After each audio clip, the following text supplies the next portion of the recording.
Hi friends, நம்ம இன்றைக்கி என்ன பார்க்க போகிறோம் அப்படின்னா வெண்டைக்காய் பொரியல் தான் பார்க்க போகிறோம். அதுக்கு ஃபஸ்ட்டு வெண்டைக்காவை கட் பண்ணி வச்சுக்கலாம். நெக்ஸ்ட்டு அதுக்கு ஒரு மசாலா பவுடர் ரெடி பண்ணணும். ஸோ அதுக்கு என்னென்ன வேணும்னு பார்க்கலாம். உளுத்தம்பருப்பு 2 ஸ்பூன், 1 ஸ்பூன் வந்து கடலைப்பருப்பு, 1 ஸ்பூன் வந்து மல்லி, நெக்ஸ்ட்டு அதுலேயே ஒரு 1/2 ஸ்பூன் வந்து குருமிளகு, நெக்ஸ்ட்டு 2 வரமிளகா. ஒரு பேன் எடுத்துக்கோங்க. பேன் சூடானதுக்கப்புறம் ஃபஸ்ட்டு உளுத்தம்பருப்பு போடலாம்.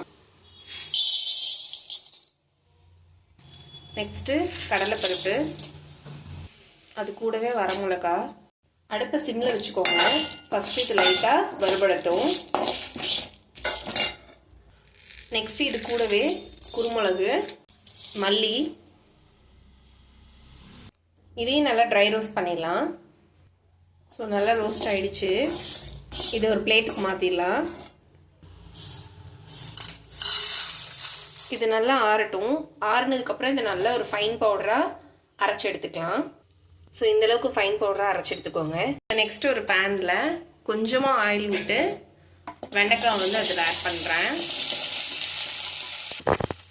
இந்த வெண்டைக்காயோட பிசுபிசுப்பு வந்து போகிற அளவுக்கு வந்து நல்லா வதக்கி எடுத்துக்கோங்க. இந்த அளவுக்கு ஒன்றோட ஒன்று ஒட்டாத அளவுக்கு வதக்கி எடுத்துக்கணும். நெக்ஸ்ட்டு ஒரு பேன் வச்சுட்டு அதில் ஆயில் வந்து ஆட் பண்ணணும். எண்ணெய் சூடானதும் கடுகு, கடலைப்பருப்பு,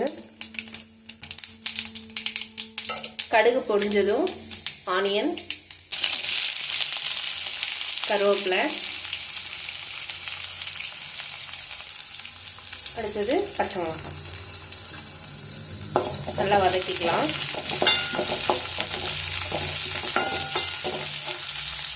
ஆனியன் கொஞ்சம் வதங்கினதுக்கப்புறம் வதக்கி வச்சுருக்கிற வெண்டைக்காய் வந்து இதில் ஆட் பண்ணுறோம். இந்த ஆனியனில் இருக்கிற ஆயிலோடையே இந்த வெண்டைக்காய் வந்து நல்லா வதங்கணும்.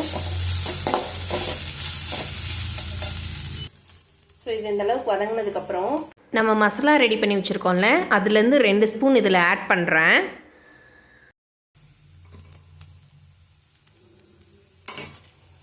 இது இதோட நல்லா மிக்ஸ் பண்ணி விட்டுருங்க. இதுக்கப்புறம் சால்ட் ஆட் பண்ண போகிறோம்.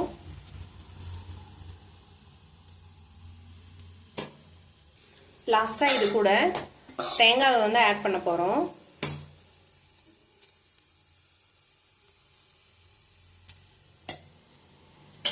இதை நல்லா மிக்ஸ் பண்ணி விட்டுருங்க. தேங்காய் சேர்த்ததும் அடுப்பை ஆஃப் பண்ணிடலாம். ஸோ நம்மளோட ஸ்டைலில் வெண்டைக்காய் பொரியல் செஞ்சுருக்கோம். டேஸ்ட் வைஸ் பார்த்திங்கன்னா சூப்பராக இருக்கும். வெண்டைக்காய் பிடிக்காதுன்னு சொல்கிறவங்க கூட வெண்டைக்காய் வந்து விரும்பி சாப்பிடுவாங்க. ஸோ அந்தளவுக்கு சூப்பராக இருக்கும். எப்போவும் பண்ணுற மாதிரி பொரியல் பண்ணாமல் இந்த மாதிரி ஒரு தடவை ட்ரை பண்ணி பாருங்கள். ட்ரை பண்ணி பார்த்துட்டு எப்படி இருக்குன்னு கமெண்டில் சொல்லுங்கள். பாய்.